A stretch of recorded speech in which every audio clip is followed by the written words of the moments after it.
Hello, welcome to a yoga video with movement style. My name's Caroline, and in this video we're going to look at sitting cross-legged.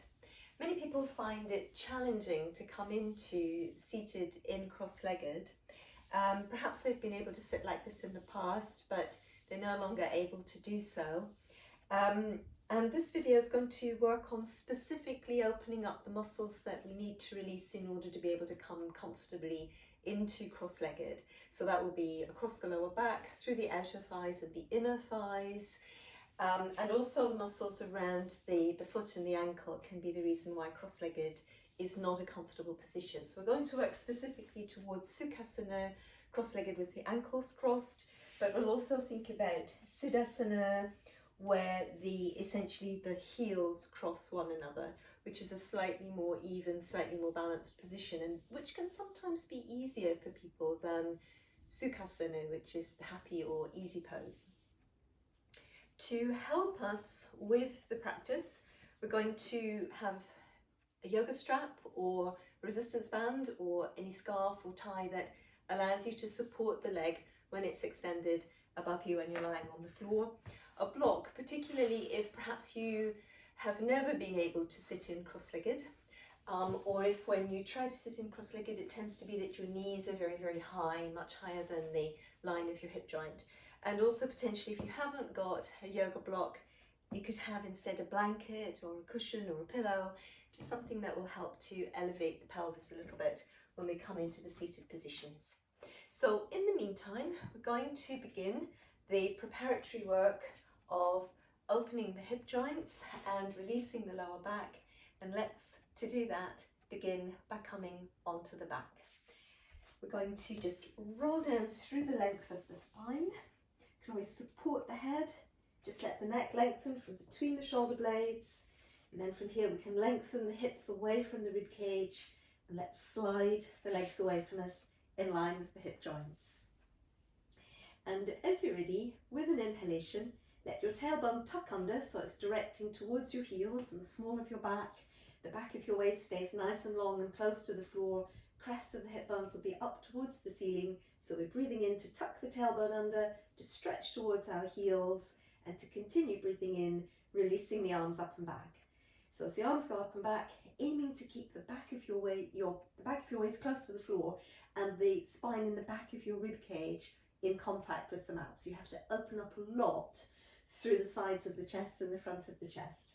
So breathing in, tailbone tucks under, stretching towards your heels, tailbone lengthens to the heels, crown of the head lengthens in the opposite direction, small of the back long and low, and spine through the back of the rib cage staying in contact with the mat. So let's give that another 2 breaths like this. Yastikasana, full body yawn, aiming to really feel your spine stretch and yawn at the heart of the posture.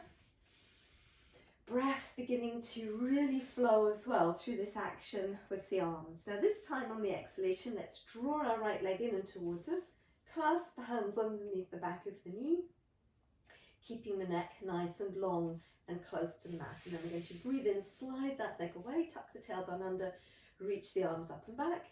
And then once again, as you're ready, breathing out to hug this time the left leg in towards the front of the body. And then again, breathing in, long, long reach and stretch. Good deep inhalation. On the exhalation, the thigh coming towards you helps to lengthen the exhalation. Try to keep your tailbone down and the leg that's on the floor stays close to the floor. So you begin to feel the opening on the front of your hip. So breathing in and then breathing out. The left leg comes towards you. Try to keep the tailbone down and you feel the front of your right hip opening. Breathing in, stretching the leg away, thinking about your spine lengthening as well as the arms and legs stretching. Let's go once more to each side. Exhalation and inhalation, full body yawn. Exhalation, left leg comes in, tailbone stays in contact with the mat. Breathing in again, long reach through the body. And on the exhalation, arms come to the sides. Let's roll them outwards. Let's roll the legs outwards from the hip joints. And just a gentle wobble through the shoulders, ribs, waist, hips, arms and legs rolling inwards and outwards a couple of times at the hip joints.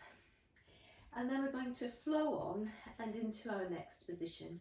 So let the knees bend, Just opening the spine out again on the mat beneath us.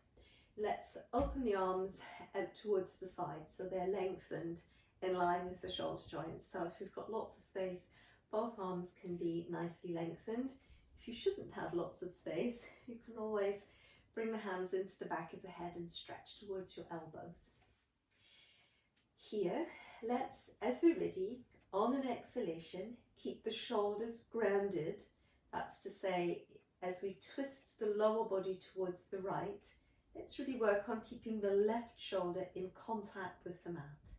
So that might involve a little bit pressing that shoulder down, putting a little bit of pressure into the right arm to help keep the left shoulder down. And the lower body just gently twisting over towards the right. So spend 2 or 3 moments to relax and settle here, thinking about the breastbone lengthening away from the face, letting the breastbone sink back towards the spine behind it. Allowing the rib cage to taper in. Sometimes it flares out a lot in a twist. Just let it taper in at the base of the rib cage, relaxing the muscles along the side of the rib cage.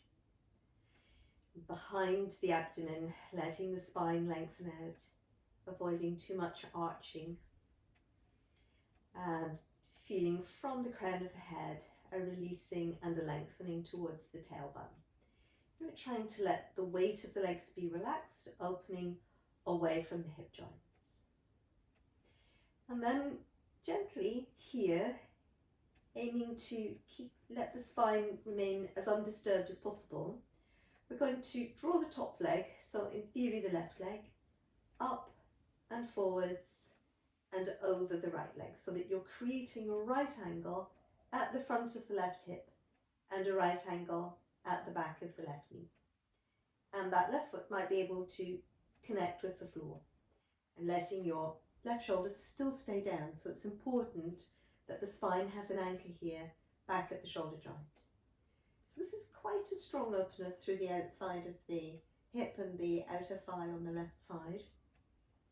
The leg doesn't need to come as far as that. It could come partially through, or it could stay in the starting position if you already feel that you have a very strong sense of the muscles in the outside of the leg opening.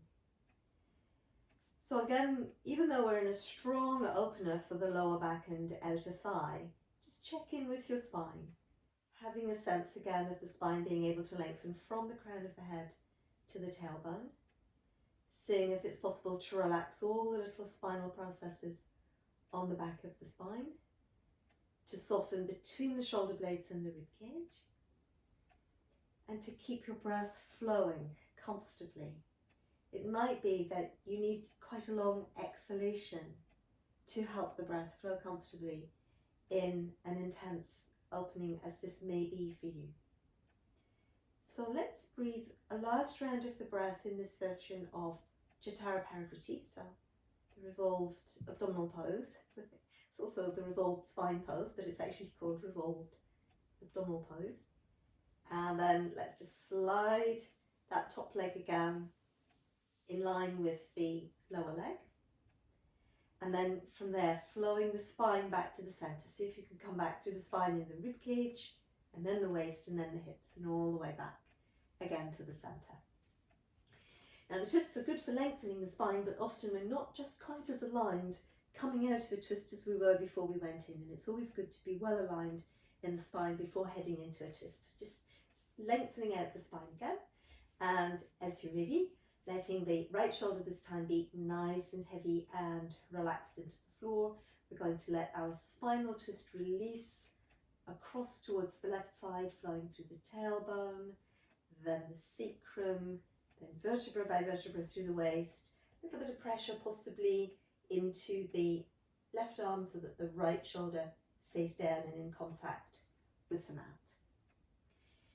And then again, we just check in with the spine, feeling that it's lengthened here, space opening up between the ribs and the pelvis, spine in the back of the waist opening, and allowing the legs to relax and open away from the hip joints.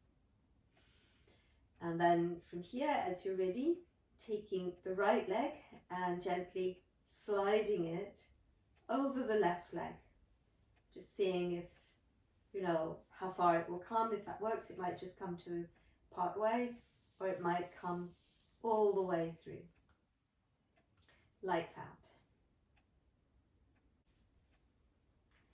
So just breathing here,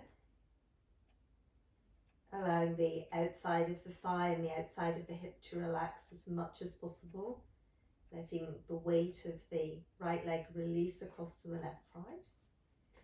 Checking in again with your spine, avoiding any arching at the small of the back, keeping the breastbone drawing back or sinking back towards the spine beneath it, and allowing the back of the spine to be relaxed, letting your breath keep flowing.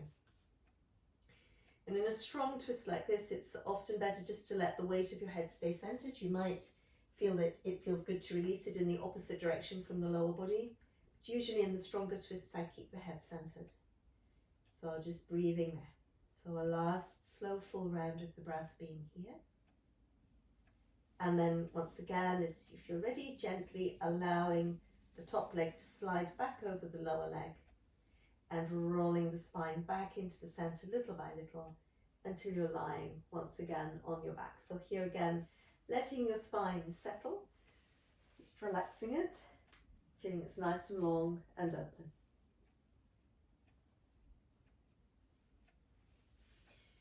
Now we're going to begin to open up through the inner thighs and the insides of the hip joints. And to do that, we're going to work through a Vinyasa version of Supta Baddha Konasana, supine band angle pose, and it's like this. That is, we breathe in, we let the hip joints release outwards and the thighs follow, arms move up and back, trying to feel our waist stretching and lengthening, and around the ribs the same.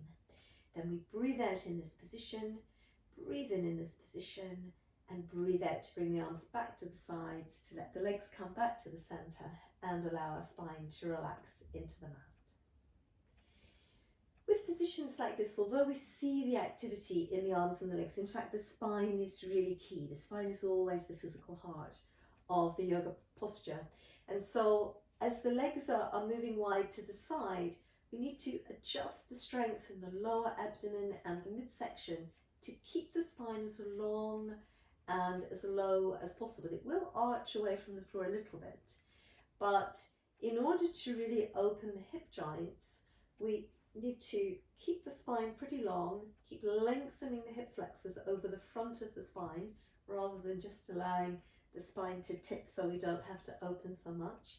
Releasing through the hip joints from the top of the thigh bone through towards the knees. And in the upper body again, finding a balance between the work that we need to send the arms up and back and the ease and relaxed feeling that we need in order to be able to open the sides of the chest and the front of the chest. If the arms work too hard, the chest won't lengthen. So we've breathed in to get into this position, we breathe out being here, we breathe in again, and breathing out to relax the arms to the sides, to let the weight of the spine connect with the mat. The legs come in again, pelvis relaxes into the mat, relaxing deep into the hip joints and through the thigh muscles. And then again, allowing the posture to be about the whole of the body, from the tailbone to the crown lengthen. Use your abdominal and core strength to help you with that. Let your pelvis itself be wide and open, relaxing into the hip joints, letting the movement travel through the thigh from the hip to the knee. Arms moving back in such a way as the ribs open, and then we breathe out in this position, breathe in this position, and on the exhalation we endeavour to really leave the posture, to really detach from the posture. Let the spine let go into the mat, shoulders, ribs, waist, hips, hip joints, thighs, arms, shoulders, neck and head, everything lets go. So let's flow in again, our whole body from the inside, opening into this position. Arriving here, allowing ourselves to relax and to soften into the space we've created. Breathing in again to really live, to really energize this position.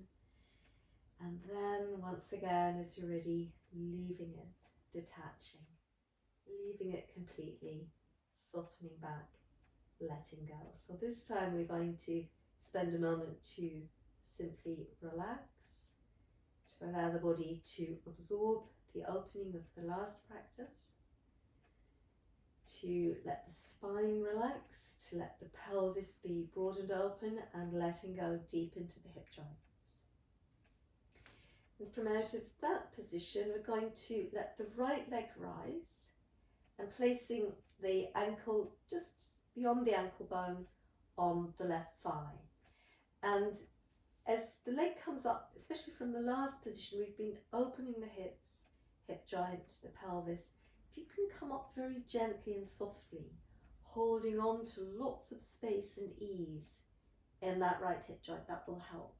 So that when you get up here, just spend a moment or two to really allow yourself to relax deep into the hip joint. This will make a big difference, really. Now, the other thing that I do in this position, it's the keyhole stretch. It's a gluteal muscle stretch and a little bit outer thigh stretch. It's known as Sukhasana in the yoga. The other thing I do here is to really think about my pelvis.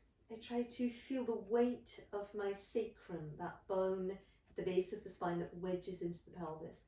I like to feel the weight of the sacrum released within the back of the pelvis. So I have to think about widening my pelvis a little. And as that happens, I might need to adjust my back a little so it's not arching away from the floor. And then checking in again that this hip joint is opening. And it's not possible here for the majority of people, unless you're really hugely flexible, to feel that you're fully aligned here. The weight will be different right side and left side because your legs are asymmetrical. But as best you can, try to find a balance of position where this thigh is open and releasing away from the pelvis, and the weight of the pelvis is even on the mat, and the sacrum is a little bit free. Now that may not come in the first practice, the first half dozen practices, the first dozen practices, but with perseverance, the stira, that's part of the yoga, asana, the yoga posture practice, then I think it does start to come in. It's just the muscles get so dense and tight around the lower back. So now we've been here softening in the initial position for keyhole for a few moments. And we're going to try and bring the legs up and towards us, keeping this right knee as open, as far away from the abdomen as possible as the lower leg comes in. We try to keep opening the inner thigh and the hip joint on that leg. We need to maintain the weight a little bit towards our left hip in order to really maximize the opening on the outside of the right hip. And that may be excruciatingly intense almost when we first start the practice.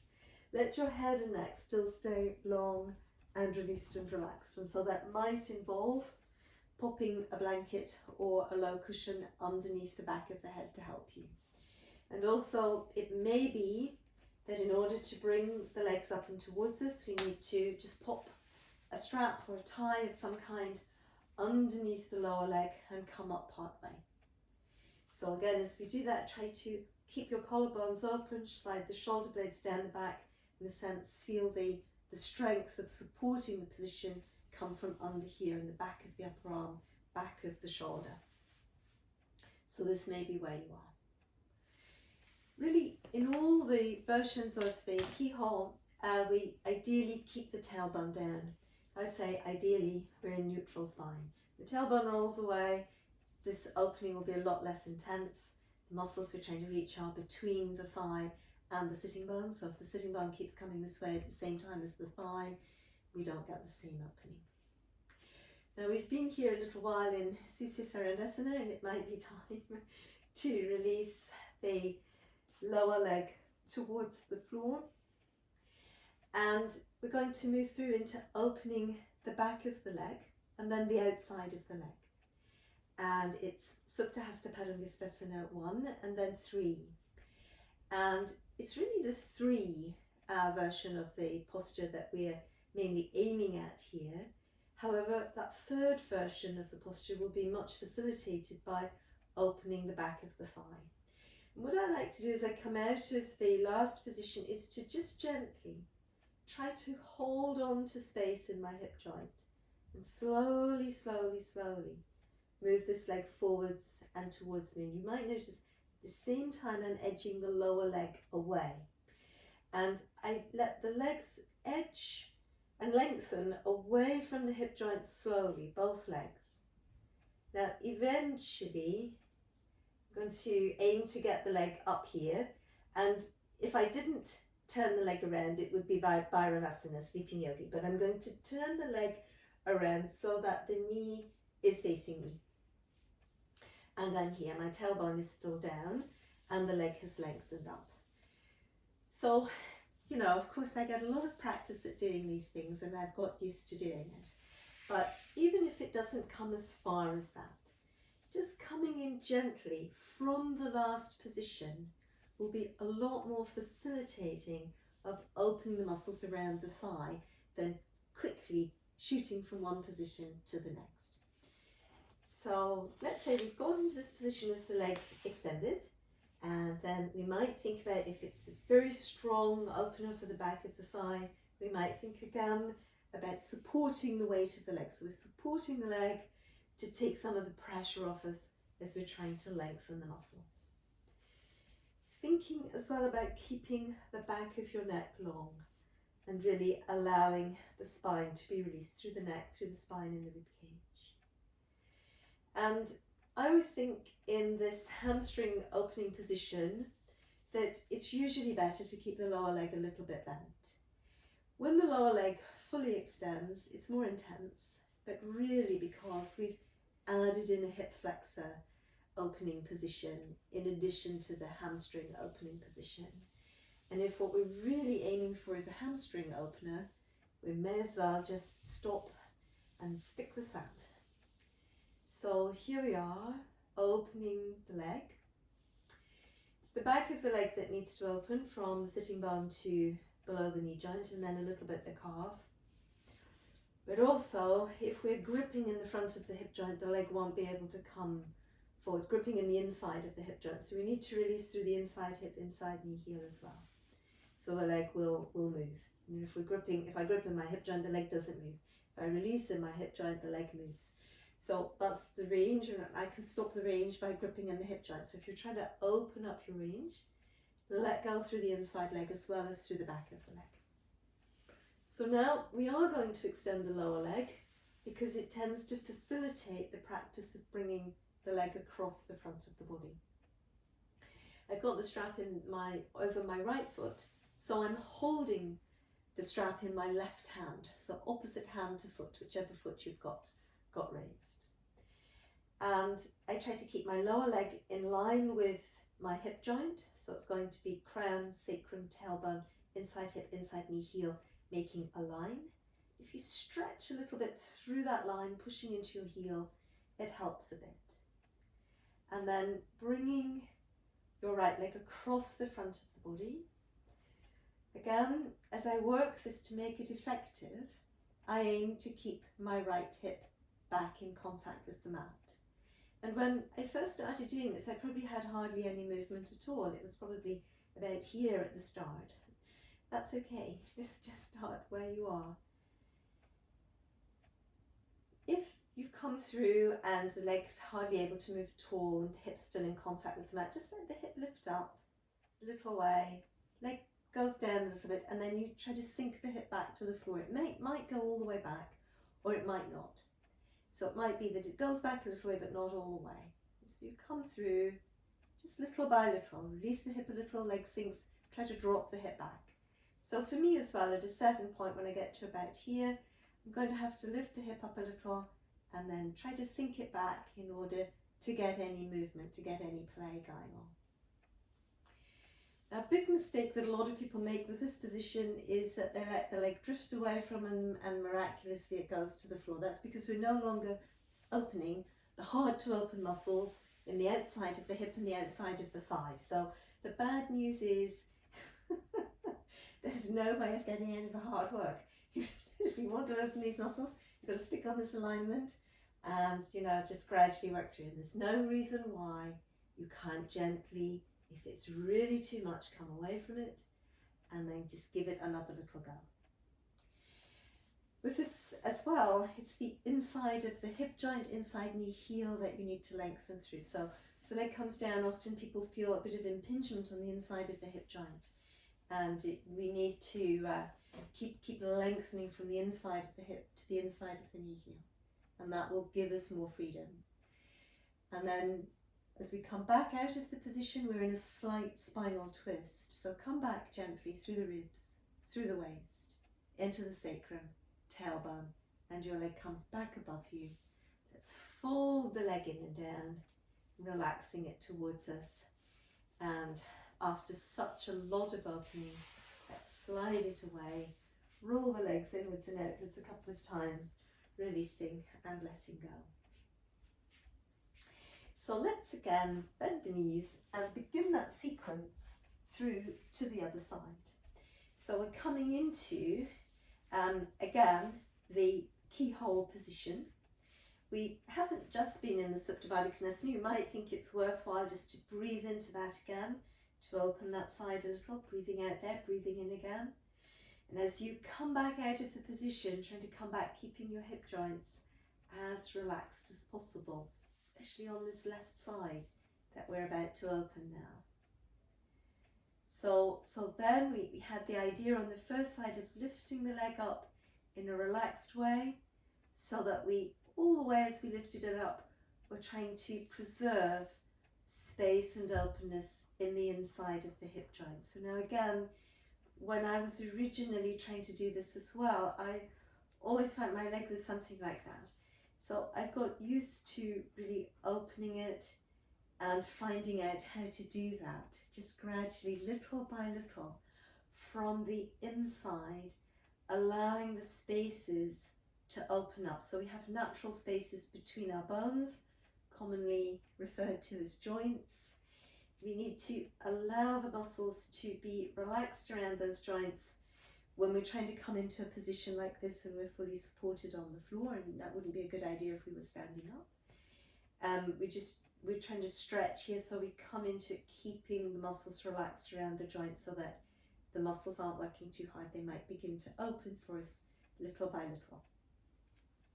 So now then again, here we are, and we think about just aligning through the spine, tailbone to crown, and spending that moment to allow the pelvis to widen between the crests of the hip bones, so this is possible, and to as well allow the sacrum, that diamond shaped bone wedged in towards the base of the spine there, to sink towards the floor.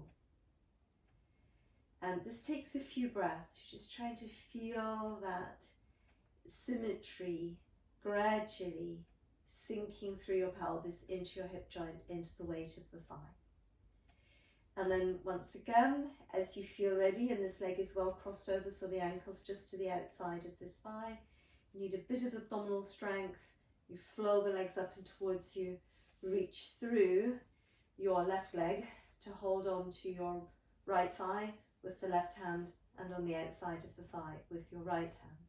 And you're aiming to keep the thigh moving away from the front of the body, even as you bring the legs closer towards you, and aiming to keep the tailbone down and the weight a bit more to the right hip rather than the left hip. So if you're here and you feel comfortable here, hold on to this. But otherwise, I'm just talking you through if it's going to be that you're working with the strap option underneath the back of your right thigh, keeping the back of the neck long and low, holding the strap in such a way as your collarbones stay open, and your shoulder blades are wide and moving down the back, and your knee keeps releasing away from you there. So checking in with your neck, possibly supporting your head with something so the back of the neck stays long, breastbone keeps sinking back towards your spine. And breathing, of course. So just keep breathing, everyone. So then again, a last breath or two breaths here. Just keeping that knee moving really outwards. I think it's better when you maintain a right angle at the back of the underleg, but I often forget. So now then, as we're ready, we're just going to think about allowing that right leg to gently sink through towards the floor. And as we thought about on the first side, the leg is already in a position where partially we're opening the back of the thigh and the outer thigh, and we just try to move the leg through gently to preserve that openness. Just very gently. Checking in with the space that may be available to you in the inside of the hip joint. And what I'm doing is leading from the hip joint through the length of the thigh towards the knee, and not leading from the foot. So now again, you might notice that the lower leg is just edging away. It balances the top leg coming forward. And again, if you're looking to try and get one of these positions where you've got lots of distance between both legs in this full Supta Hasta Padangusthasana one, again, I recommend, unless you're somebody who's super flexible, that the legs extend little by little, both of them the same amount in opposing directions. So that's the way I found it works. But equally, of course, it doesn't need to come as close as that. So if you're in that long extended position, great, holding on to that. And if it's just not so viable, you're coming from the keyhole position, keeping as much space as you can in the hip joint. Set point is just not going to go any further. That's fine. You just turn the leg towards you, keeping the neck relaxed, shoulders broad. You can hold it there. If it's not straight, it's not straight. Again, you just keep breathing. And remembering that so much actually of opening the hamstrings comes from relaxing our backs. Relaxing the back of the neck, relaxing the breath through the back of the shoulders, through the back of the ribs, through the waist, through the back of the hips. This makes such a lot of difference. The spine in the lower body, lumbar spine, lower spine, letting all of that relax, keeping the inside of the leg open as well as releasing through the back of the leg. And as we need to, or as we prefer, supporting the weight of the leg. So this isn't for pulling or dragging, but just supporting the weight of the leg to keep the weight out of the leg so that it hasn't got so much work to do and the muscles can open more readily, like that. So now we've been, again, here for a little while and breathing, whichever version we've been in. And now we're heading over into Supta Hasta Padangusthasana 3, so it's supine hand to leg stretch 3. And then we take hold of the strap in the opposite hand from the foot. So the strap in theory is around the left leg, and we're holding the strap in the right hand. We let the lower leg slide away from us, and a little bit of lengthening into that leg is often helpful. And then as the left leg moves across to the right side, the left arm lengthens and extends towards the left side. So now on this side you can probably see a little bit better. I'm aiming to hold my hip down as I really open up through this outside of my leg. But however, I might not be able to go as far as that, or I might be hardly able to even get started with keeping the opposite hip down. So that's how it was originally for me as well. So it's just a little bit of lengthening through the back of the leg from the sitting bone to the heel, through the inside leg from the hip joint to the heel, and then let the hip lift up a little, leg sinks down a little, drop the hip back. So lengthen through the leg, hip lifts up a little, leg sinks down to the right side a little, hip drops back. So you're trying to, work it like that, keeping the inside of the leg as free as you can. And eventually, of course, the hip needs to lift a little way. But just swinging over is not a terribly effective way for opening iliotibial tract. And a lot of people find that quite hard to open, and it's tough to open. It really does feel quite intense opening it. It doesn't have to go as far as this. But as I said on the first side, if the leg is drifting in this direction even just a little bit, I can't feel it opening anymore. So unfortunately, with the body, we actually have to be very truthful. The brain can lie, but the body never does. The muscles are either opening because we're working in alignment, or they're not. So the body doesn't lie. So just check in and see, am I doing what it is that I set out to do? And if you're not, then you better realign and try again. So just because it doesn't work, if it's not working, it doesn't work. So we're coming back through the waist and then the sacrum and then the tailbone. You've got lots of space, presumably in the hip joint. This leg might release forwards more than usual. Might, doesn't have to. So again, we're going to fold that leg down and slide it away from us. Let the knees and the toes roll outwards, both sides, and wobbling the pelvis, releasing the legs inwards and outwards, wobbling the shoulders and rolling them inwards and outwards. And as well, just think about releasing the neck. And then again, aligning, just letting go, spending a moment to relax. Good. And then we're going to just hug the legs towards us. So we've been lying down for a while, and I think it's time to come back up to seated now, but we just, reactivate the back a little bit by rolling on the mat. Just check everything's in line, rocking side to side. And then from here, we're going to roll onto the side and bring ourselves through towards the seated position. And the next thing we're going to think about is mobilizing the ankles, the feet and the ankles. And probably the most useful thing for the Sukhasana, the cross-legged or the happy or easy pose position, is the ankle crank. In the ankle crank, we can work with the legs crossed like this, with one leg extended beneath us. Or you could, if you feel flexible enough, and I do think this is the best position, come up into the seated keyhole. We've got one leg crossed over the other, and you keep opening the knee away. Your back should be tall. So that might be accessible with the block that we got out handily at the start. I'm just going to swap legs, it'll be easier for you to see. So in theory, we might be crossing our right leg over. If we're sitting up on something, we may be able to get the back really nice and tall. Or as I say, it might be that this leg needs to be extended. So now just take care about the leg being extended if you're elevated, not putting pressure through the back of the knee.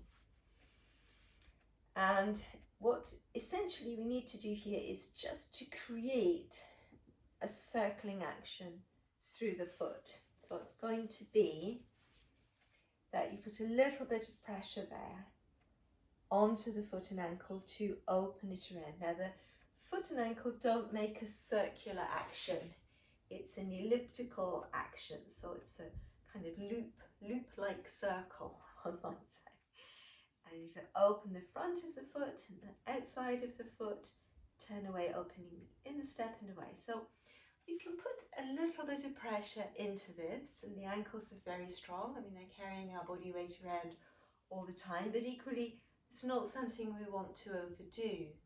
We want to just work into this range gently. If the muscles around the foot are a little bit stiff, then they are, and you just need to go with it easily. So it could be that, neither of those positions are very easy for working the ankle crank. So you might just be holding the leg like this to get the circling action. Or you might think about just supporting the leg and working the circling action through the foot without your hand helping you. Just really adapt it, or possibly sitting on a chair, you might find it was easier. So we've been opening that a little bit, and then if you can, we're going to think about really opening the front of the foot. Now we've lengthened the hamstrings a bit, so it might be that your leg will lift up, but again, with the weight of your leg on the other side of your body here, it's not a good idea to let the spine slump. It's too much weight going against an unsupported structure in the spine. So if you can keep your back tall, great. And this is a very good opener for the front of the foot ankle. That you just hold over the top of the foot and lengthen like that. And hold that stretch. Now, this may not be viable for everybody, and not overtaxing the back. It's never a good idea to compromise the spine to achieve another position. So it could be that instead you're possibly just stretching both feet together. You can open the feet that way. Alternatively, if your knees are happy with it, you can open the feet going this way. It's another possibility. But again, if our feet are not so readily accessible for holding, we might just need to open like that, or just simply support and stretch. So you could flex your toes and pull back, keep your toes flexed, open the front of the ankle and lengthen. Flex the toes, flex at the ankle, open and lengthen. So lots of possibilities, and essentially it all boils down to trying to open the ankle and to release the muscles around the ankle. So we better think a little bit about working on the other side as well. So we might be coming into this seated keyhole. Another thing that you can do if you feel comfortable here is interlace your fingers with your toes. And that will tend to help you get quite a good, I think, and appropriate pressure into the ankle on this ankle crank action. So it's not too heavy or strong against the foot or the ankle. And as I say, you could possibly let the lower leg lengthen away like that. Going in both directions, or if you prefer, you're working with the legs supported, circling around, or you might as well in a position like this be able to get that ankle crank action. So then once again, as we're ready, we might think about our back staying tall and extending the leg, reaching through, opening the front of the foot. And this is the best ankle opener that I have ever found for the front of the ankle. It's really, really the best. But as I say, not if it compromises the spine. And alternatively, we had the other version where we're stretching both like this. This I find is just not quite so effective. You'd think, why wouldn't it be? But it just isn't quite so effective. Or alternatively, the kneeling one. Or as I said, the flexing, plantar flexion, pointing the foot, toes pulling up, pushing into the heel. And then again, lengthening out through the front of the foot, toes stay flexed, and then extending, flexing the toes, and then pulling up like that. Good. Now at the end of all of this, time to give that foot a little shake out, both feet a little shake out. And we're nearly coming through to our cross-legged position, but first of all, let's do a long Supta Baddha Konasana, not Supta, Baddha Konasana. Now with this one, often people really like to pull the heels into the groin, but I would suggest, because we're aiming at the moment to really get lots of openness across the back of the hip, outer thighs again, at the same time as having a little bit of challenge to the inner thigh flexibility, that the heels stay quite far away, and aiming to come forward with your spine lengthening through towards your feet, and shoulders broad and wide, shoulder blades releasing down the back.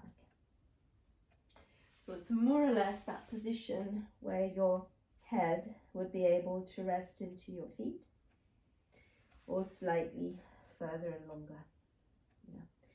And you may very well feel it's very intense through the long inner thigh muscles, as well as through the outer back, lower back. And this can be the sort of position where to let the head be relaxed and resting on something is very helpful. And we can just build support up, put something on the feet, and then just let the weight of the head relax. And then when the head is able to be supported, you often find the rest of the body feels less under stress and relaxes into your Baddha Konasana position more readily. So we're breathing like that. And then once again, as you're ready, rolling up through the spine, stacking from the base of the spine to the crown of the head, all the way through. We're going to think now, finally, about coming into this cross-legged seated position, the Sukhasana. And it works a little bit like the keyhole, I think, that we need again to think about breadth in our pelvis, breadth between the crests of the hip bones, space between the sitting bones, you know, getting the padding out from under the sitting bones, roll right up on the sitting bones. At the same time, that sort of unspoken idea often of widening the sitting bones. Now that the sitting bones widen and the crests of the hips narrow, the sitting bones narrow and the crests of the hips widen. We're trying to do both together here, so we've got to compromise a little bit in each one, but trying to get breadth in the pelvis, because what we need as well is for the sacrum to release upwards. The space across the back of the hips where we let the sacrum sink into the mat when we were lying down. We're now trying to get it to release upwards.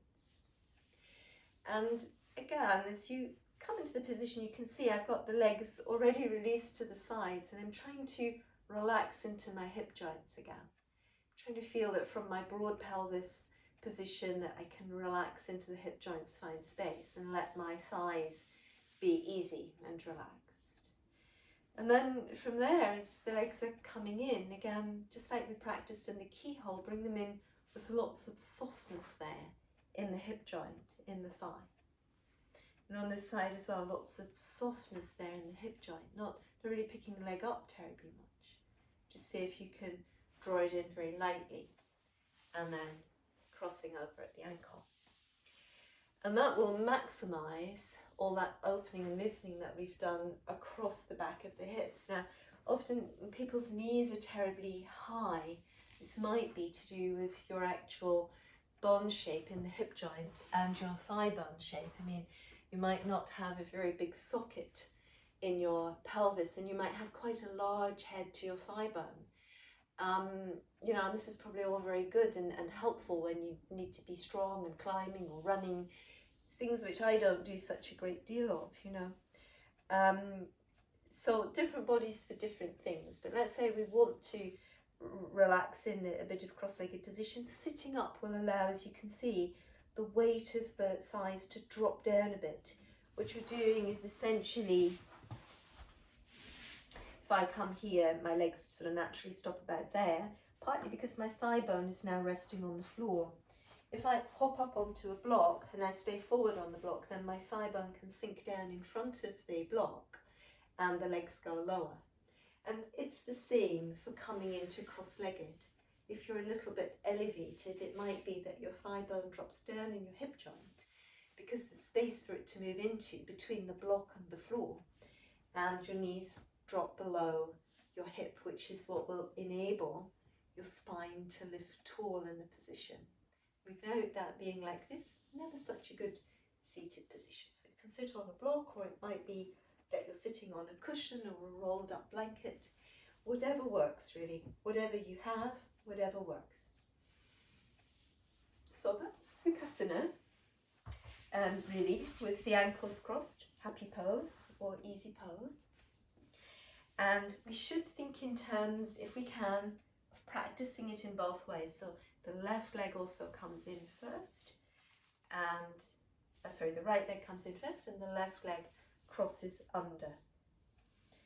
And one way we may be stiffer. I'm clearly stiffer this way around.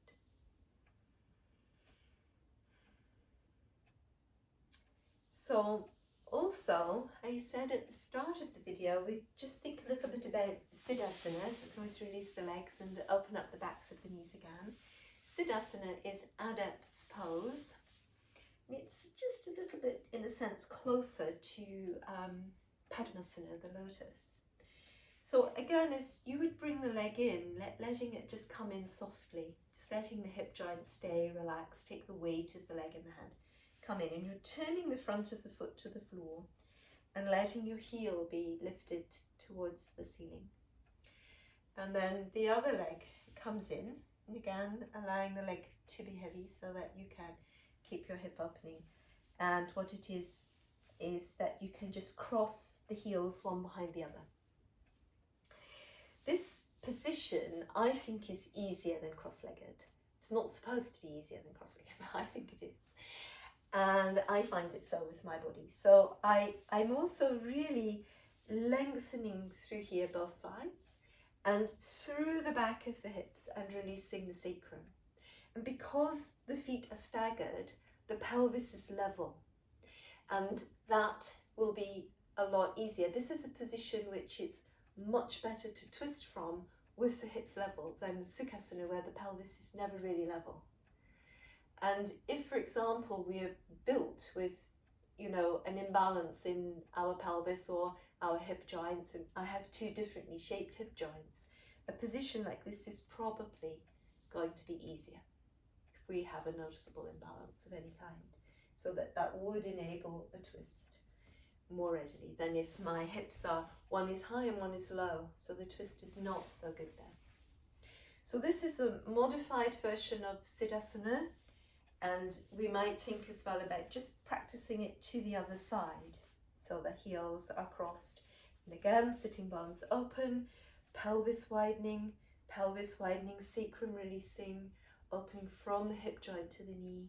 We might equally as well be sitting up on a block here.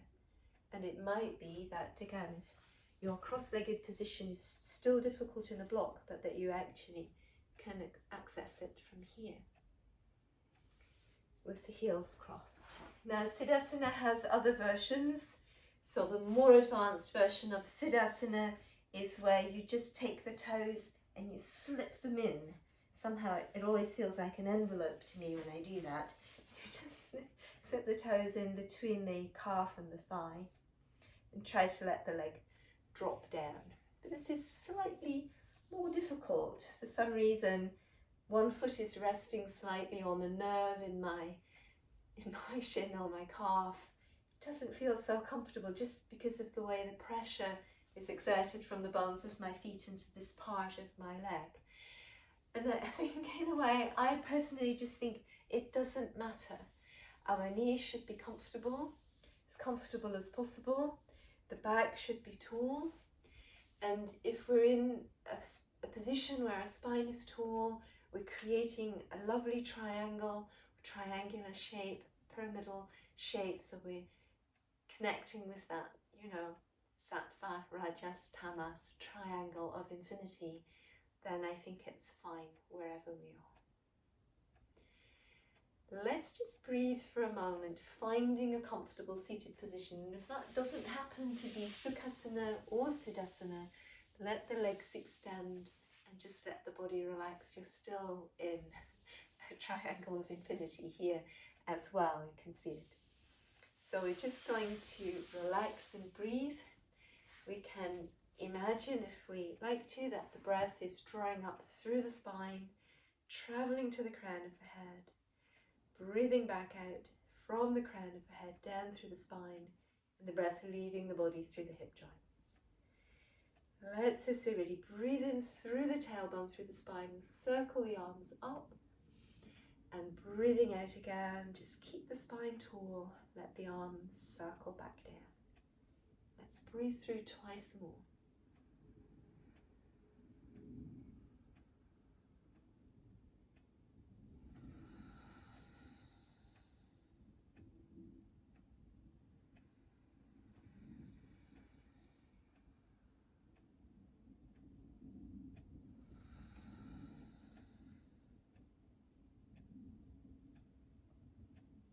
Om Shanti Namaste.